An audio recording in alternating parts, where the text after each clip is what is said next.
Starlink is going to change the game when it comes to the internet and where you can receive it. In this video, I'm going to have an unboxing, a quick setup guide, who is Starlink really made for, and some tips on which version of Starlink to order. My name is Ben, and let's talk. I was blessed that my brother-in-law let me borrow his Starlink for a week. I brought it up north. I live about 45 minutes north of the GTA, so I was able to test it out here. I also tested it out in camping. So this is Starlink Gen 2. Starlink is packed in a minimalistic package. You're gonna get your dish, the stand for your dish, a very, very long extension for the Starlink unit, a Starlink router, and with that, a power supply. And they all actually seal in. So you get all that in the box in the Gen 2. So there's two options for Starlink. There's the RV and there's the regular Starlink. Both right now in Canada are $759 for the hardware. Plans are the ones that are different. Just base Starlink, you are going to pay $140 a month for satellite internet at a set address. I've heard give or take, you can go around maybe as far as 10 to 15 kilometers away and it will still work. The RV version is $170 a month, but you can actually churn off the monthly subscription and go month to month, go 1 month, not use it for 6, and set it up for another month. That's the price point for the two Starlink packages. And I'll go a little bit more in detail later on, but I just want to show you it's pretty easy to set up. The app's pretty intuitive. One of the major things that you're gonna do is while you're setting up your router, you're gonna scan the sky. It has an app to scan for obstructions and where the satellites are located. Where I'm at currently, I had 0 obstructions. So what I'm telling you is a best case scenario. This version was Starlink for RV, and I'll tell you why that's important in a minute.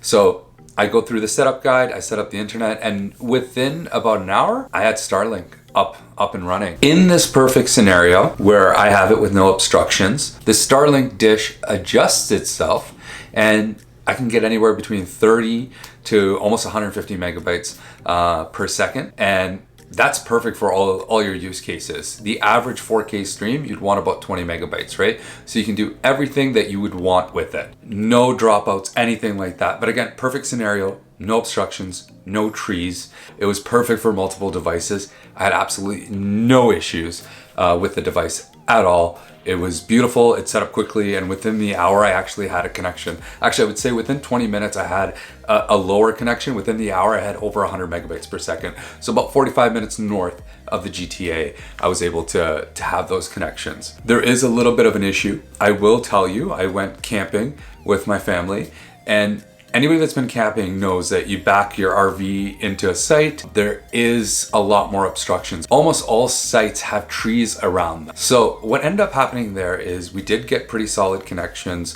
between 30 to 100, but we did have rolling blackouts. So any kind of foliage in trees does unfortunately affect Starlink. So with these two options, and if you look at it, I want to really find out who Starlink is for. If you have a residential address and you want to use Starlink, you can sort of control where you place it. If you have no obstructions, you're probably going to get very, very good connection. If you're in a situation where you feel like you're going to get obstruction and it's not going to work as well for you, you understand that there are going to be some times where the connection can actually disconnect, where I didn't have it at the house, but I had it when we were camping. If you're using YouTube, Netflix, a lot of those things buffer and they download a little bit. So when you do lose that connection, you can actually still continue to watch your video, which was nice because for my daughter, I had super simple learning playing and stuff like that. So she could actually watch while we were camping some of her shows. What this might not be the best for if you are not stationary and you're actually going out and using this is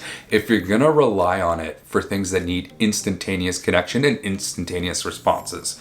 And when I say that, I mean things like Teams meetings. If you're gonna go on a Zoom call, if you have that blackout, you're disconnected, there's no buffer. You have lost the internet for a couple minutes before it reconnects. And again, as I said, best case scenario, no obstructions here. That never happened. When we went camping and we pulled the RV back out, it wasn't something I could rely on for those things, but it worked perfectly for our use cases. We weren't taking Teams meeting or anything like that. Everything that we needed was able to buffer, and it was on more often than it was not. But again, your mileage might vary on where you're going. With these two packages, you get to decide if you want Starlink for residential.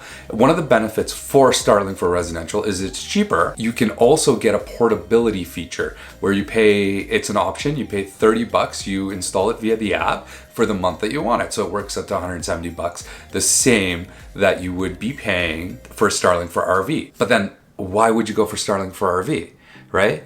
Unlike Starlink for RV, you cannot turn off the $140 for Starlink for residential. With the RV package, you're paying 170 bucks a month, but if I want to go 30 days, turn it off for 6 months, a year, I can do that and not pay and only use it when I need it.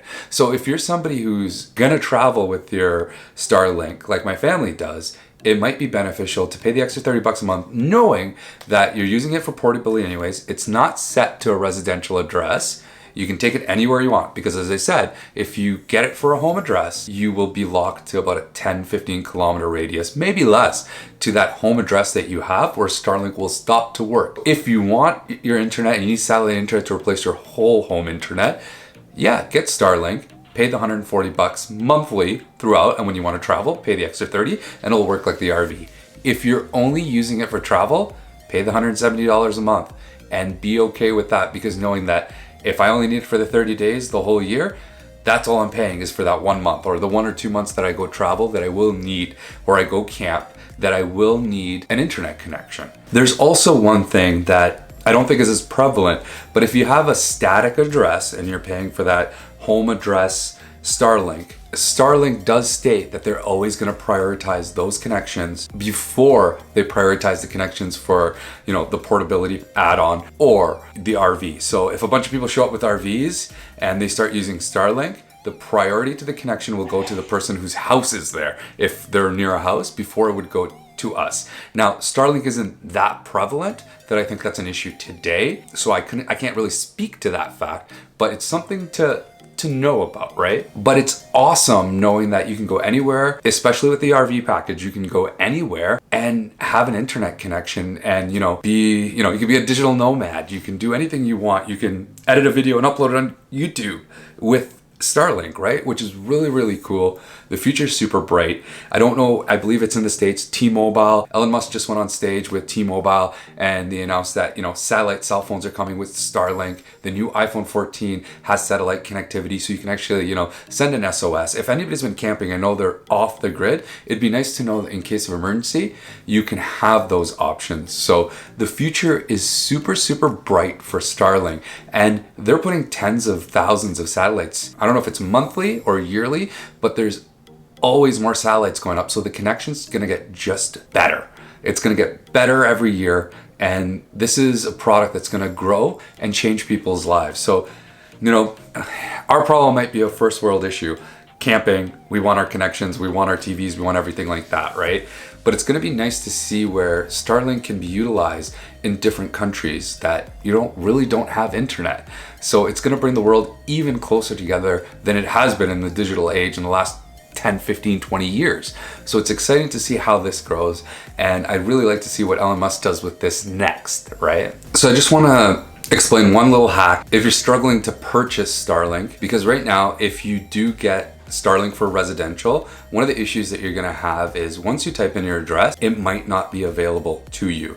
And if it's not available to you, one of the things that you can do is there's a broader range of addresses available for the RV. It wasn't available at my brother-in-law's address, so he purchased the RV and he was bumped to the front of the line. He got it immediately. He didn't have to wait. Even today, it's still not available at my address, my parents' address, any address that we know. And you got to be really careful, because if you do purchase it for an address, again, as I said, I've heard online you can only go about 10 kilometers, maybe 15 away from that address without it stopping to work. So it's not like you can buy it necessarily at your parents' address if they live somewhere farther than that and try to use it at your house. So try getting the RV if you want to get it immediately. And it might be a lot more beneficial for you too, knowing that with the RV, you can turn it off and you've only paid for that month. It's a rolling 30 days. It'll work for those 30 days. And once you don't need it, you don't pay for it, right? So you're not paying the whole year if you don't need it as your base internet for your house. So that would be my advice to you, a little bit of a hack